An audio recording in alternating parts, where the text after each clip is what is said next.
بسم اللہ الرحمن الرحیم ایاک نعبد و ایاک نستعین۔ میرے پاکستانیوں، آج کل جو ظلم ہو رہا ہے، جس طرح کا ظلم تحریک انصاف کے لیڈرشپ کارکنوں پہ اور جو بھی سپورٹرز ہیں، ووٹرز ہیں، یا جس نے کوئی میڈیا کے اوپر بھی کوئی حمایت کر دی تحریک انصاف کے لیے، یہ جس طرح کا ظلم کیا جا رہا ہے، مجھے کئی دفعہ خیال آتا ہے کہ کیا کوئی خوف خدا نہیں ہے؟ یہ کوئی بڑی مارکا تو نہیں ہے کہ ایک کا پوری اسٹیٹ اپریٹس سیکیورٹی فورسز کو استعمال کرتے ہوئے نہتے لوگوں کے اوپر اس طرح کا ان کے گھر توڑ کے اندر گھسو، ان کی عورتوں کی بے حرمتی کرو، وہاں سے لوگ بچے اٹھا کے لے جاؤ، اگر وہ جس کو ڈھونڈنے آیا وہ نہیں ہے، ان کے والد کو اٹھا کے لے جاؤ، چیزیں توڑ دو، گھر لوٹ لو۔ پھر ایک اور دھندا چل پڑا۔ اب یہاں کیا کرتے ہیں، یہ پولیس جا کے کہتی ہے، کسی کو پکڑ لیتی ہے، جی آپ کا جیو فینسنگ میں نام آ گیا ہے کہ آپ اس جگہ پہ تھے، ان سے پھر پیسے لیتی ہے۔ 15 لاکھ روپیہ ریٹ بن گیا ہے۔ 15 لاکھ سے شروع ہوتے ہیں، کئیوں کو 5 لاکھ دیتے ہیں، کوئی 10 لاکھ دیتا ہے، کوئی 15 لاکھ دیتا ہے۔ ان کو نہیں تو کہتے ہیں ہم آپ کو پکڑ کے اندر ڈال دیں گے، کیونکہ اب تو کسی کو بھی پکڑ سکتے ہیں۔ یہ تو لائسنس مل گیا ہے اس ملک میں ظلم کرنے کا، آپ کسی کو بھی پکڑ کے جیل میں ڈال دیں، جی ایم پی او کے اندر جیل میں ڈال دیے۔ یعنی یہ میں سوال یہ پوچھتا ہوں کہ کوئی خوف خدا ہے؟ کیا آپ کو ڈر ہے کہ آپ کتنی دیر زندہ رہیں گے؟ آپ کو اوپر والے کو جواب دینا پڑے گا کہ یہ جو آپ کر رہے ہیں اپنے لوگوں سے۔ میں یقین دلاتا ہوں کہ یہ جب اس طرح کی چیزیں کسی ان جو اپنی قوم نہیں ہوتی، مثلا ہندوستان کی فوج جو کشمیریوں سے کر رہی ہے، یا اسرائیل کی فوج جو فلسطینیوں سے کر رہی ہے، میں آپ کو یقین دلاتا ہوں کہ وہاں بھی کوئی چیک ہو جاتا ہے۔ ایک افغانستان کے اندر ایک سب سے آسٹریلیا کا جو ڈیکوریٹڈ سیکیورٹی فورسز کا آدمی تھا، جس کو سب ہیرو مانتے تھے، جو اس کے جو تغمے ملے ہوئے تھے جس کو، اس کے اوپر ان کے کئی فوجیوں نے کہا جی اس نے افغانیوں ان کو غلط قتل کیا، اس کے اوپر ایکشن لیا گیا کہ دوسروں کے خلاف بھی اس نے اگر غلط کام کیا سزا ملی اس کو۔ تو ہم تو آج ایک عجیب سے حالات دیکھ رہے ہیں، اور جو بھی اس کے پیچھے سوچ ہے اس کو تو کوئی خوف نہیں ہے کہ میں نے ایک دن اللہ کو جواب دینا ہے۔ اور یہی ہماری بدقسمتی ہے کہ یہ وہ ملک جو بنا تھا اسلام کے نام پہ، بہت بڑے پرنسپلز اسلام کے تھے۔ جب میرے نبی صلی اللہ علیہ وسلم جنگ پہ نکلتے تھے تو انسٹرکشنز دیا کرتے تھے کہ عورتوں کو، بچوں کو، بوڑھوں کو، بلکہ وہ تو کہتے تھے درخت بھی نہیں آپ نے کاٹنے۔ یعنی ایسی جو ہمارا جو سویلائزیشن، جو ہمارا عظیم لیڈر تھا، وہ کس طرح کی ایک سوچ رکھتے تھے انسانیت کے طور پہ، اور پھر جو ان کا انصاف کا پیمانہ تھا وہ کس لیول کے اوپر تھا، اور اس لیے تو وہ دنیا کی عظیم قوم بنے۔ تو آج حالات دیکھیں، وہ ملک جو اسلام کے نام پہ بنا تھا، نہ یہاں کوئی انصاف رہ گیا ہے، نہ کوئی انسانیت رہ گئی ہے، نہ کوئی اسی کو فکر ہے کہ عدالتیں کیا کہہ رہی ہیں، نہ فکر ہے کہ یہ عورتیں ہیں، ان سے ہمارا تہذیب، ہمارے دین ہمیں کہتی ہے کہ ایک ان کی عزت کرو، ان کا دھیان رکھو، نہ ان کی فکر ہے۔ 15 سال کے بچوں کو اٹھا کے لے گئے ہیں، بوڑھوں سے جو کیا ہے، جو ہمارے کارکنوں، ہمارے لیڈرشپ، عثمان ڈار، اس کے گھر میں گھس کے اس کی والدہ سے جو کیا، جو اسلم اقبال، ان کی والدہ آکسیجن کیا ہے، اس سے جو کیا ہے، تو مجھے تو حیرت ہوتی ہے کہ کوئی اس میں کوئی آپ میں شرم نہیں ہے، کوئی خوف نہیں ہے اللہ کا۔ شہریار افریدی کا بھائی فوت ہو جاتا ہے، شہریار افریدی کو اجازت نہیں دی جاتی اپنے بھائی کی فوتگی، اس کے جنازے پہ جایا جائے۔ ہمارے دور میں نواز شریف کی بیوی فوت ہوئی، 4 دن گزارنے کے لیے دیا ہم نے۔ تو یہ کون سا جرم کیا شہریار افریدی نے؟ کوئی پتہ تو چلے کہ جرم کیا کیا ہے. کیا جرم یہ کیا ہے کہ پرامن احتجاج کرنا ہمیں ہمارا آئین ہمیں حق دیتا ہے؟ پرامن احتجاج کیونکہ یا تو یہ ثابت کرے نا کہ کسی نے توڑ پھوڑ کیا ہے, ہم آپ کی مدد کریں گے. ہم ہتھیار بیٹھے ہیں, آپ بتائیں کہ کور کمانڈر ہاؤس کسی نے جلایا یا کسی نے کوئی پولیس کی گاڑی جلائی ہو, ہم کہتے ہیں کہ ہم پہلے دن سے کہہ رہے ہیں کہ ہم ان کو, یہ مجرم ہیں قوم کے. لیکن کتنی گاڑیاں جلی, کتنے آگ لگی, کور کمانڈر ریڈیو پاکستان کتنے ہوئے؟ 10 ہوں گے, 8 ہوں گے, کیا ہوں گے؟ نہ اس کے اوپر کوئی تحقیقات کی. ابھی تک سی سی ٹی وی کیمرہ کی فوٹیج نہیں آئی جو کہ کور کمانڈر گھر میں ہوا ہے. کیپٹل ہل میں جب ٹرمپ کے فالوورز نے گھس کے وہاں جب گھس گئے تھے, پہلی چیز کیا, ہیڈ آف پولیس کو معطل کیا گیا. یہاں پوچھا ہے دندراتا پھر رہا ہے جو پنجاب کا آئی جی, اسے پوچھا کہ یہ تمہیں جب سارا پتا تھا کہ کراؤڈ آ رہا ہے کیوں نہیں آپ نے پروٹیکشن دی, اور کس کو فائدہ ہوا اس سے؟ سوال میرا یہ ہے کہ یہ جو 9 مئی کا فائدہ کس کو ہوا؟ تحریک انصاف کو نہیں ہوا. جس کو فائدہ ہوا وہ ذمہ دار تھا 9 مئی کا. اور میں آپ کو آج لکھ کے دیتا ہوں کہ جس دن ایک انڈیپینڈنٹ اس کے اوپر انویسٹیگیشن ہوگی, یہ ثابت ہوگا کہ یہ کیا گیا تھا, پری پلان تھا. یہ کیسے ہو سکتا ہے 48 گھنٹے میں 10,000 لوگوں کو پکڑ لیا جا کے پی ٹی آئی کے؟ یہ کیسے ہو سکتا ہے؟ کیا لسٹیں بن گئیں 48 گھنٹے میں؟ پتہ بھی چل گیا کدھر ہے اور ایک دم جا کے سارا کریک ڈاؤن کر دیا؟ یہ کہ ماننے والی بات ہے؟ پہلے سے پلان کیا ہوا تھا. اور میں شہریار افریدی کا پھر کہوں کہ ایک تو اس کو چکی میں رکھا ہوا ہے جدھر قاتلوں کو رکھتے ہیں, اس کے بعد جب اس کو وہاں جانے نہیں دیا, وہاں جا کے اس کے رشتہ داروں کو اٹھا لیا, جنازے سے اس کے رشتہ داروں کو اٹھا کے جیل میں ڈال دیا. ابھی لوگوں کو پکڑ پکڑ کے جیل میں ڈال رہے ہیں. اور سب سے جو افسوسناک بات یہ ہے کہ جس طرح لوگوں کو جیلوں میں رکھا ہوا ہے, جن کنڈیشنز میں لوگوں کو جیلوں میں رکھا ہوا ہے, جس طرح کے شہریار افریدی, ان کو منسٹر رہ چکے ہیں, ان کو کلاس بی یا جو بھی جیل ہوتا ہے اس کے اندر فیسلٹیز دی جاتی ہیں. ذرا دیکھیں یہ نواز شریف وغیرہ اور یہ مریم یہ کیسے رہتے تھے جیلوں میں, شہباز شریف کیسے رہتا تھا. اربوں روپے کی چوری کی ہوئی ہے انہوں نے, کنوکٹ ہو گئے ہیں. پینما کے اندر انکشاف ہوا کہ یہ مہنگے مہنگے ان کے اربوں روپے کی اپارٹمنٹس, یہ یہاں سے پیسہ چوری ہو کے گیا کیونکہ ان کے پاس تو کوئی منی ٹریل نہیں تھی. تو رہن سہن ان کا دیکھیں, ان کی کیا غلطی ہے؟ کیا یہ غلطی ہے کہ کہیں تحریک انصاف اقتدار میں نہ آ جائے اس لیے اس کو کرش کریں؟ جو بھی تحریک انصاف میں اس کو کرش کیا جائے.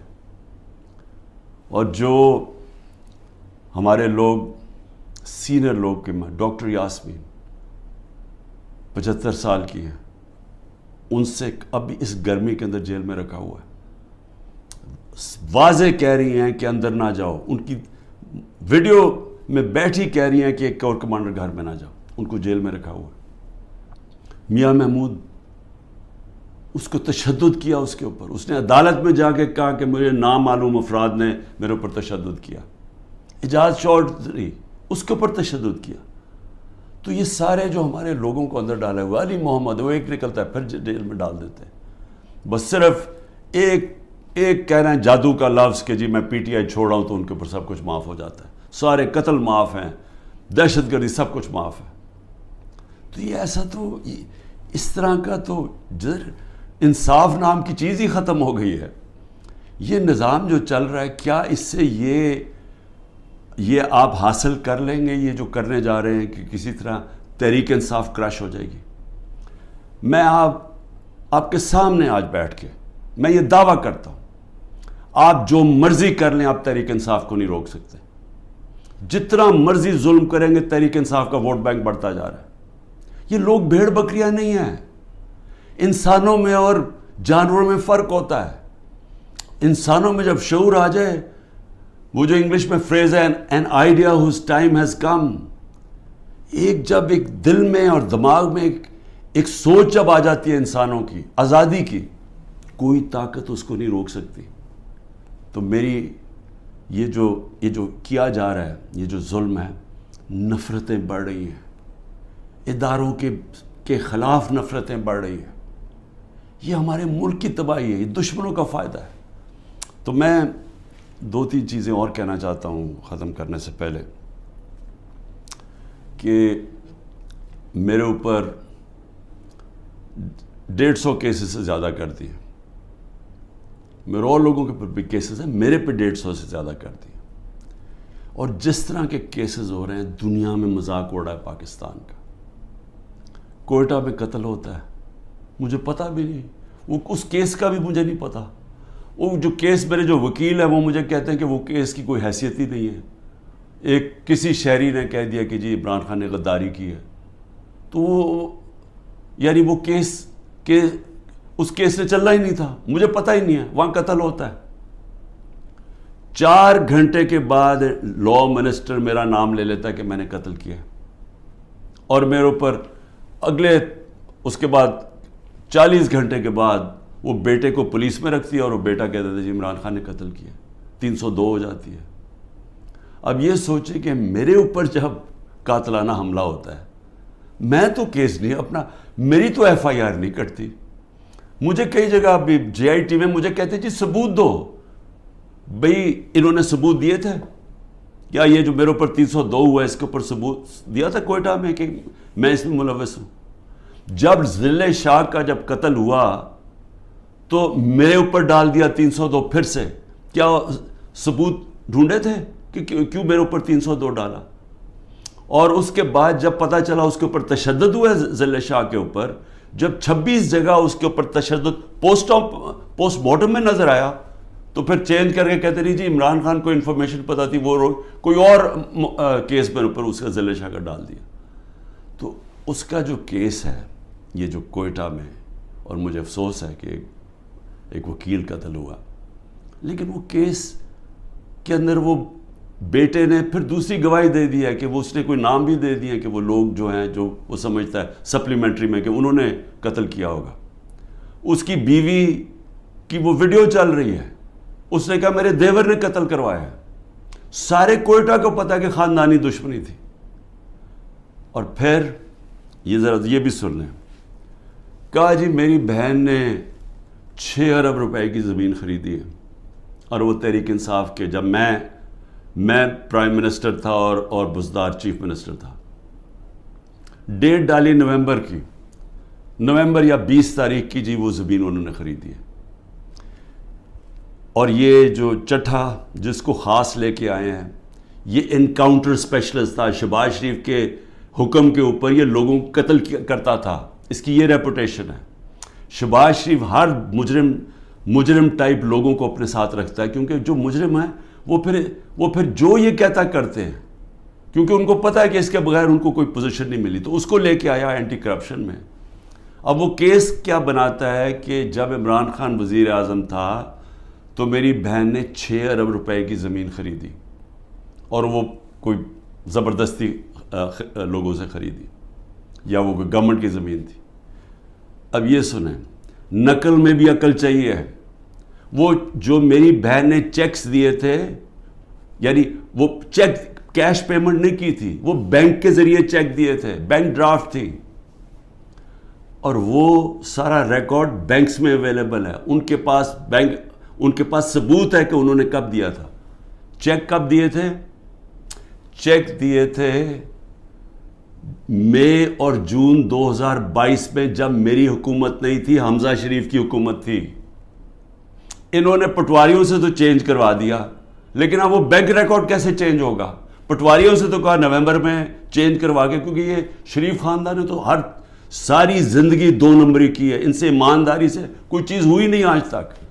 تو لیکن ہیں کیونکہ ڈفر ہیں، انہوں نے یہ نہیں ریئلائز کیا کہ چلیں وہ تو آپ نے پٹواری سے چینج کروا دیا نومبر کا، لیکن جو چیک ہے وہ جو بینک کے اندر جو جب چیک سے پیمنٹ ہوتی ہے وہ تو آ گئی مئی اور جون 2022 کی.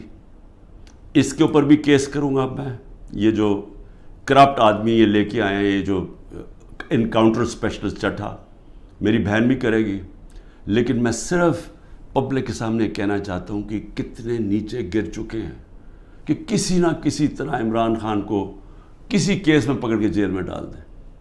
یہ جو ملٹری کورٹس کھولے ہیں، اس کا بھی صرف ایک ہی مقصد ہے کہ کیونکہ عام ان عدالتوں میں، کسی بھی عدالتوں کے اندر کوئی بھی کیس نہیں کھڑا ہوتا، کیونکہ وہ کیس ہے ہی کچھ نہیں، بوگس کیسز ہیں۔ اب یہ فوجی عدالتوں کے ذریعے عمران خان کو سزا دلوائیں گے۔ کیا ہوگا اس سے؟ میں تو تیار ہوں، میں تو ہر چیز کے لیے تیار بیٹھا ہوں، ہر جگہ ہر دوسرے دن عدالتوں میں پھر رہا ہوں، جا رہا ہوں۔ کوئی یہ نہ مجھے کہے کہ میں یہ جو ان دو بڑے ڈاکوؤں کی طرح دم دبا کے باہر بھاگ جاؤں، کیونکہ ان کو کرپشن اتنی انہوں نے کی ہوئی، ہمیشہ یہ باہر بھاگ جاتے ہیں، وہاں سے پھر NRO لے کے ڈیل کر کے پھر واپس آ جاتے ہیں۔ میں یہی ساری کیسز لڑوں گا، اور میں ملٹری کورٹ میں بھی لے کے جائیں وہاں بھی کیس لڑوں گا۔ لیکن یہ یاد رکھیں کہ مجھے ایک آدمی کو باہر رکھنے کے لیے جو آپ نقصان پہنچا رہے ہیں پاکستان کو، سارے پاکستان کی عدلیہ کے نظام کو، جو پاکستان کی ڈیموکریسی ہے، جو پاکستان کے ادارے تباہ کیے جا رہے ہیں، یہ جو جھوٹے کیسز بنائے جا رہے ہیں۔ سوچیں کہ یہ جب آپ پولیس کو اس طرح کام کروائیں گے پولیس سے، تو وہ اپنے بھی کام کریں گے۔ جس طرح میں نے ابھی کہا کہ ہر جگہ پیسہ بنا رہے ہیں آپ، کہ جی جیو فینسنگ میں آپ کا نام آ گیا، اتنے پیسے دے جی، نہیں تو ہم وہ جو 3 MP اس کے اندر پکڑ کے آپ کو جیل میں ڈال دیں گے۔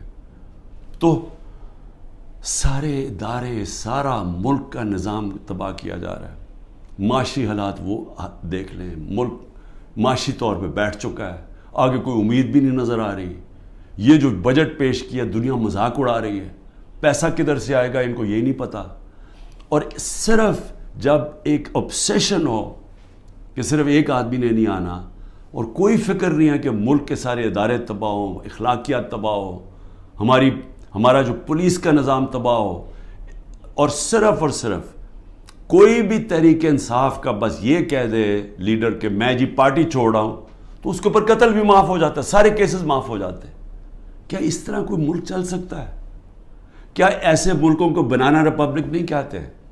میں اس لیے آخر میں کہتا ہوں، اب دیکھیں، میں اس لیے بات چیت کی بات کر رہا ہوں، اپنے ملک کا مجھے فکر پڑی ہوئی ہے۔ یہ ملک ادھر جا رہا ہے جدھر کوئی سنبھال نہیں سکے گا۔ میں اس لیے یہ کہہ رہا ہوں کہ ابھی بھی ٹائم ہے بات چیت کرنے کا، اور بات چیت کرنے کا یہ PDM کے لوگوں سے کوئی فائدہ نہیں ہے، کیونکہ ان کے ہاتھ میں کچھ نہیں ہے۔ یہ تو ڈرے ہوئے ہیں کہ سارا وقت جی عمران خان کو ملٹری کورٹ میں، سوچیں کہ ڈیموکریٹس بھی کہتے ہیں کہ جی کسی کو ملٹری کورٹ میں ٹرائی کریں، کیونکہ اتنے ڈرے ہوئے ہیں الیکشن سے، ان کو پتہ ہے الیکشن میں ان سے کیا ہونا ہے۔ تو میں صرف اسٹیبلشمنٹ آرمی چیف سے بات کرنا چاہتا ہوں کہ ابھی بھی ٹائم ہے، یہ کورس کریکشن کریں۔ یہ ملک جس طرف جا رہا ہے، یہ آپ بھی نہیں، کوئی نہیں کنٹرول کر سکے گا۔ یہ غلط فہمی ہے کسی کو کہ ایک اسٹیبلشمنٹ ملک کو اکٹھا رکھ سکتی، نہیں رکھ سکتی۔ ملک کو ایک ڈیموکریٹک پارٹی جس پبلک کے اندر روٹس ہوں، وہ ہی ملک کو اکٹھا رکھ سکتی ہے، اور پھر ہاں دشمنوں سے پروٹیکٹ کر سکتی ہے ہماری پاکستان کی فوج۔ لیکن اس طرف جدھر ہم جا رہے ہیں، مجھے افسوس سے کہنا پڑتا ہے کہ ہم ایک بالکل اندھیرے میں جا رہے ہیں۔ اور میں پھر سے آج صرف اس لیے کہہ رہا ہوں، کوئی مجھے کسی سے کسی چیز کی ضرورت نہیں ہے، وہ کسی سے کوئی مدد نہیں مانگ رہا، میں کوئی نہیں کہہ رہا میرے کیسز ختم کر دو، میں سارے کیسز اٹینڈ کروں گا۔ میں صرف یہ کہہ رہا ہوں کہ پاکستان کو بچائیں۔ یہ ملک جس طرف جا رہا ہے، یہ جس طرف یہ لے کے جا رہے ہیں، اور جو آگے پلان بنا ہوا ہے کہ اور بھی پارٹیز کھچڑی بنا کے اور چھوٹی چھوٹی پارٹیز کے اندر بندر بانٹ ہو جائے، اور اس سے کوئی چینج آ جائے گا ملک میں، اس سے اور تباہی آئے گی آگے۔ پاکستان پائندہ باد۔